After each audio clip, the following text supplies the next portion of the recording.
lang ni Lola. By 2024, no longer tad, Miss Regina Ruben Sabroso, na hindi nagpapatalo sa kanyang amo, na handang sumabak sa anumang pagtatalo na nagaganap araw-araw. Umiiyak ang araw na walang pagtatalo. Now she's completing her third contract. Now she's receiving an award, Best in Palasagot sa Amo. Best in Nakaw Dudot.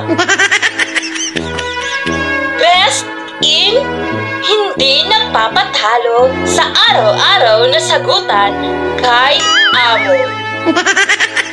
And the last award is Best in Pangangatwiran kay Amo, na hindi nawawalan ng katwiran sa tuwing pinapagalitan ng kanyang amo.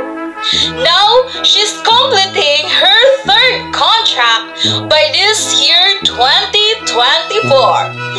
Once again, congratulations, Miss Regina Ruben Sabroso, our